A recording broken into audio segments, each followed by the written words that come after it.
So what is what you still want? What is it that you still want? I told you everything already, so.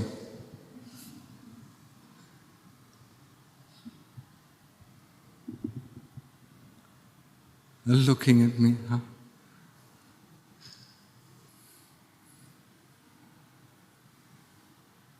So do you know the difference between an explosion and a controlled demolition? If somebody goes with his backpack full of explosives in the marketplace, and explode, yeah?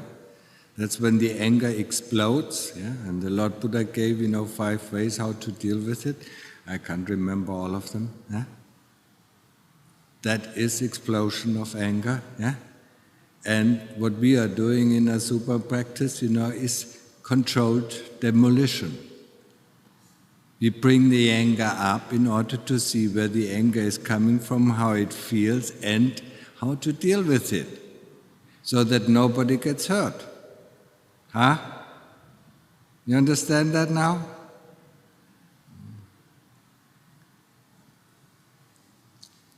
I mean, most of the people, who can't control their anger, of course, they have to use different methods, yeah? But for a super practice is, just like for samadhi practice, it's there where we learn how to deal with pain, not just to give in or run away, yeah? And a super practice to bring up the anger, to learn how to deal with it, and know where it's coming from. That's controlled, in a controlled environment, yeah? Where we don't hurt anybody. Yeah? But people don't live in a controlled environment, they are constantly around people, so, they should be aware of their anger so that it doesn't explode, yeah? And then they can use the 5 ways, how to deal with anger, that the Lord Buddha talked about. If somebody remembers it, I don't remember it. If you see it, if you see it on the way, don't get out of the way, yeah? If you can't, get out of the way, don't look at it, and so on, until you drown it, yeah? That means, if you start, if you see our anger coming up, then we run to the toilet and drown it, yeah? Before we let it out on anybody. I haven't used it for a long time, so I don't remember. Chabi probably remembers, yeah? Remember the 5 ways how to control anger? How to deal with anger? Somewhere in the suttas. Doesn't matter, you can read it.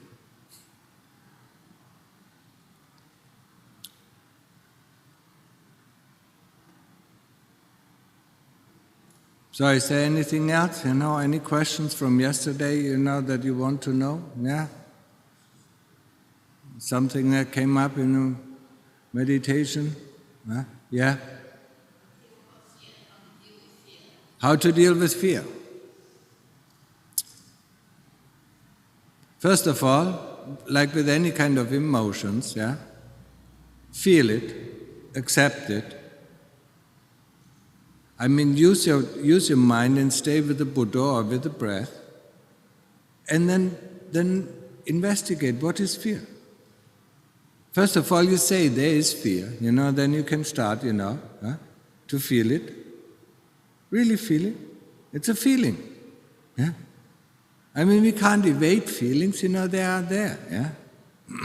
Just like you can't evade the clouds, they are there, they come up, they go away. Yeah? Accepting is the first thing. Yeah? Accepting and feel it with the whole body. Yeah? Feel how it is, fear. Yeah? And then while you do that, stay with the Buddha or stay with the breath. And then ask the question, what is fear? And you will see it instantly disappears. And then instantly comes up again. And then over the course, of coming up and disappearing, coming up and disappearing, you see what causes the fear. And that's how you learn how to deal with fear. Yeah? Fear is one brought up by the kilesas. Yeah? They're mostly afraid. Most of us, are afraid of disappearing. Yeah? But we are not afraid of disappearing. The kilesas are afraid of disappearing, losing their power, losing their grip over us. Yeah? That's why they bring up fear. I wished somebody would have told me 25 years ago, this about fear. Yeah? That it's the affairs of the kilesas, it would have been much easier to deal with it. Yeah? Didn't know, because in the West nobody knows how to deal with these things. Yeah? Nobody tells us where they're coming from, what they are. Yeah? They only tell us, watch your mind, watch your mind. When fear comes up, it completely takes us in. Yeah? Nobody tells us, put it out and say there is fear, then it's an object that I can observe. It's much easier, yeah? Yeah? Makes life so easy, yeah? The moment we know all these things are objects that we can observe, yeah? No matter if it is a feeling, no matter if it is a thought, no matter if it is a memory, yeah? Then it's much easier to deal with them. Yeah? We learn to deal with objects all our life, yeah? We investigate them, yeah? Especially as kids, the first thing we do, we put it in the mouth, yeah? Any kind of object. We touch it, feel it, put it in the mouth, and then start playing around with it and see what we can do. Yeah? We weren't afraid, as kids, we weren't afraid, we wanted to learn. And as meditators, we have to do the same thing. We want to learn about these things, that constantly bother us. Yeah? If something knocks at our doors, we say, we ask, who are you, what do you want? Yeah? And if it is fear, ask, who are you, what do you want? Huh? Where you come from? Huh? What is the origin? And you will see it, you will understand it. Yeah? Worry is the same thing. Yeah? Where does future come from? Yeah? Where does the past come from? Yeah? You just look at it, okay, there's past, there's future. Yeah? And then most of these things instantly disappear. The only thing that doesn't disappear so easily is pain. That's why it's called the sharpening stone. Yeah? The stone of wisdom. Yeah? Where we constantly, sharpening our wisdom. It's nice, it's a very steady object, When we do 2 or 3 hours of sitting meditation, it comes, now I have a stable object. Doesn't disappear as easily as our breath. The breath easily disappears, the Buddha disappears because we get bored, but with pain we don't get bored. And we do the same thing. We accept it. Yeah. First thing is accept it, feel it. Feel it in your whole. Accept it with the whole body. And then start. Go with the point of concentration there, and then start to investigate what is pain. It is essential for us. If we want to understand what is going on in our body, investigating pain. Because, when we learn how to investigate pain, any kind of tension that arises in the body, we can go there with our concentration, concentrate on this point, and then see what is going on.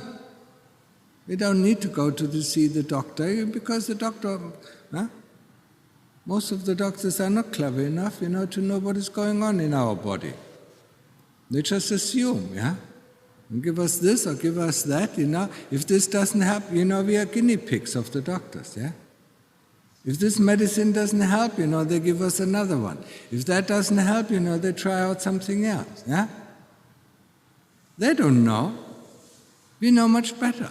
We just need to go there, investigate it, and see for ourselves what is happening there. Huh? That's how we learn how to get independent. Yeah?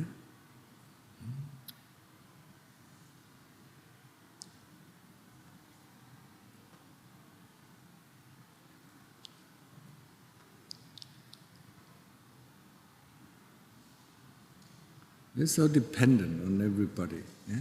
Dependent on people, dependent on medicine, dependent on science, that always, every 5 years it tells us, something else. Yeah? The discovery of 5 years ago, they say, okay, we didn't understand it well, but now we understand it. Now we are 100% sure, yeah? 5 years later they come, sorry, we miscalculated, yeah? So how do we believe it? But instantly we believe it again, They tell us, now it is 100%. Yeah? There's nothing 100% in this universe because everything we know is anicca. Everything changes. Yeah?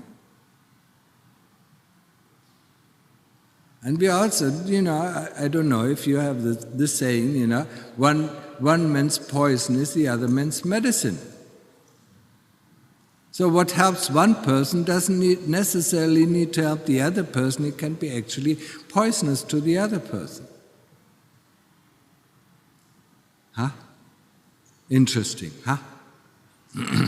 But they found that out 200 years ago. The more we get advanced civilization or advanced technique, the more stupid we become. Huh? 200 years ago they were much cleverer, how to deal with things. What is going on there?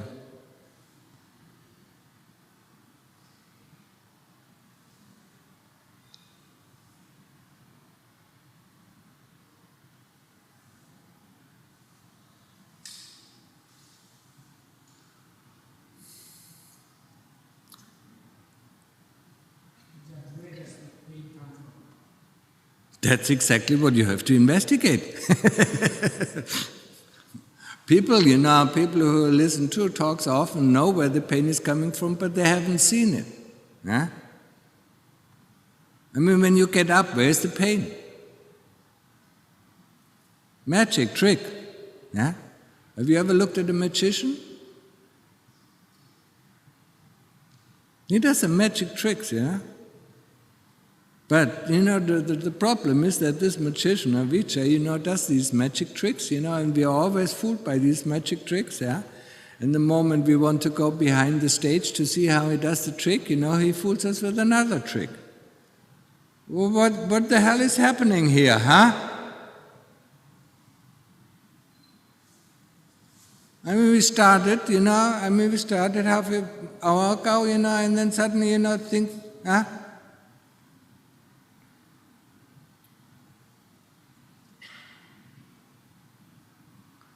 Is this a walk-in or what? Yeah?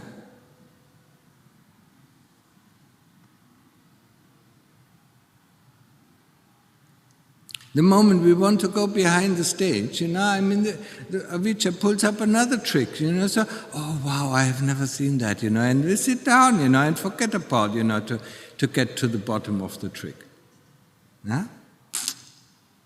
So they just pull up another feeling or a thought, or maybe they come with one of these false insights, and then you say, wow. And you're happy, yeah? Happily fooled. So that's why you have to investigate pain. So sit for 2 or 3 hours or 4 hours, and then you can, you have a steady object, you investigate, yeah? And then you start, and you concentrate, wherever it is on the left knee, start, start asking the right question. Is it anicca? Yeah? Is it impermanent? Yeah? And then you see it's impermanent. It grows stronger and it grows weaker, and then it grows stronger and weaker. Is it area-wise? Is it point-wise? Yeah? And then you go in. Where is it? Yeah? Where is the pain actually? Is it in the skin? You have skin since you're born. Why are you not always in pain? Huh? Is it in the flesh? Huh? You have flesh since you're born, yeah? I mean, if you cut your flesh, and it's painful, yeah? But if it's not cut, why should it be painful? Huh? So I cannot be in the flesh. Is it in the tendons? Huh? Then of course your medical knowledge tells you, yes, of course, I sit uncomfortably. Yeah? When you sit in front of a TV and watch an interesting movie, you just sit the same way, yeah? But there's no pain. Yeah? When you sit in an airplane going to another country, you're so excited, going on a trip, you don't know, yeah? So where's the pain, yeah? So why is the pain only coming when we try to meditate? Huh? Isn't that interesting? Huh?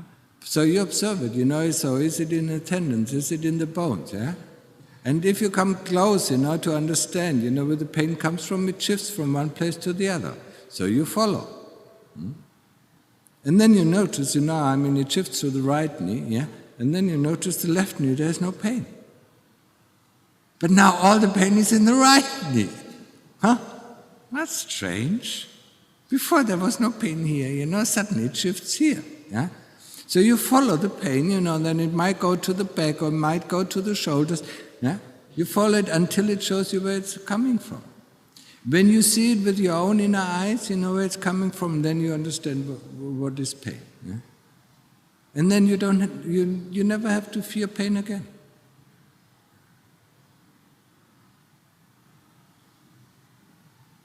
We constantly run away from pain. Huh? Didn't I tell you before? Yeah? We are just like dogs, You put a sausage in front of them, yeah? Bind it, in front of their nose, a tin can, yeah? And then they run and run and run after the sausage, yeah? And run away from this noise. Yeah? If they would stop, and the noise would stop, yeah? Then the epitaph, yeah? When the Lord Buddha, what was it? Angulimala, yeah? And Angulimala told the Buddha, stop running, I want to kill you, yeah? And the Lord Buddha said, I stopped long ago. No. Huh? So at the moment we stop running, the sausage is in front of the happiness is in front of our nose and we can eat it, yeah? And the noise, the dukkha stops. But we are running after all this happiness, yeah? Huh? Finding the happiness here and there when we go shopping and doing this, drinking coffee or going entertain ourselves, that's where we think, And then it's boring, and then we find, running again, running after this, running after that, yeah? Looking at our smartphones, Huh? It's all our life. I mean, yeah? How excited, negatively excited do we get when our smartphone drops into the water, and all the data is cleared off. All our life is gone.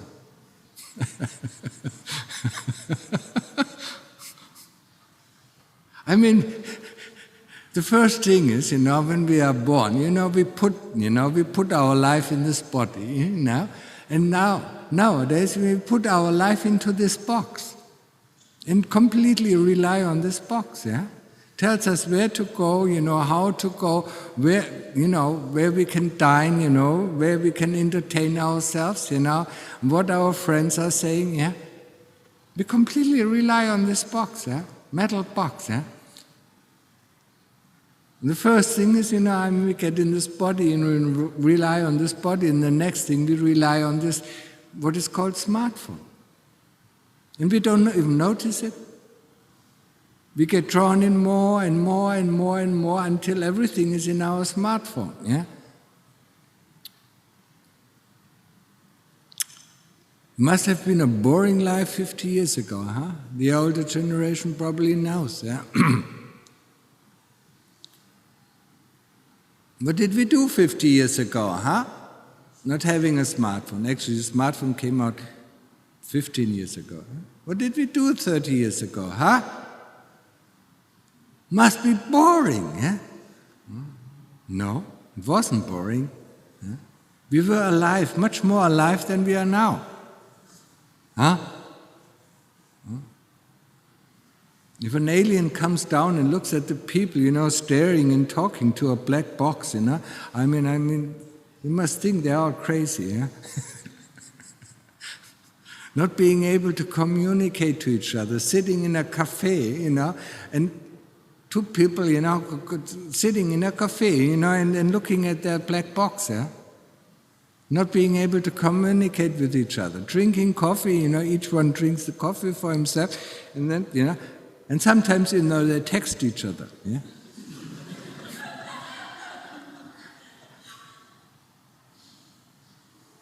I mean, we don't notice it because we do it, yeah?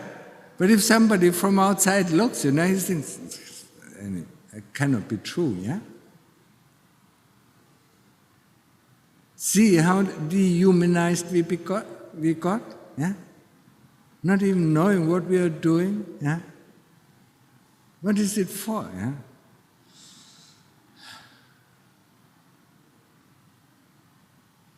Get human again, huh? Get aware of what you're doing, why you're doing, It's a distraction. The smartphone is a distraction, yeah? It's the entertainment, so that we don't think about what the people, what our government is doing or what other governments are doing, yeah? I want to distract us, yeah? Make us happy, yeah? So that we don't revolt, yeah? And let them do whatever they want to do, yeah? Just like the Emperor Nero said, yeah? Give the people panem et sensus, that means bread and entertainment, and then they're happy. That's all what we need, yeah? And our smartphone is, it's the senses, is the circus, yeah? Is entertainment, yeah? And they give us more. Sooner or later they come out with a smartwatch that watches every move of you, yeah? Already, the smartphone tracks you wherever you are, what you're doing, what you like and what you dislike, yeah?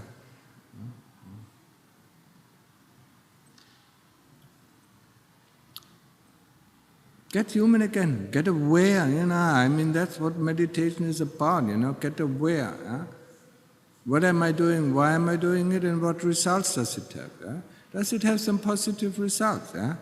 Does it have some wholesome results? Okay, then let's go doing it again. Yeah? Has it some unwholesome results? Let's stop doing it. Yeah? And get responsible for your actions. Yeah? Reflect about your actions, that's what this is, yeah? That makes us human beings, yeah? Otherwise we're just animals running after, all these things, yeah? Look at the animals, how do you differ from them? Yeah? Monkeys in a zoo, huh? See a banana, run after the banana, huh? Yeah, we see things, we run after them, yeah? When you go through, the shopping malls, you see something and you buy it, yeah? And then you go to another shop, you see something and buy it. Where's the difference between a monkey and you?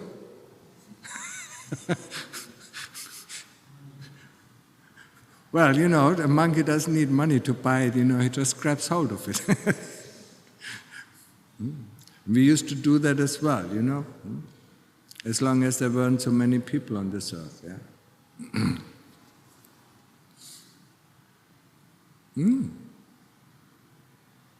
Be responsible for your actions, yeah?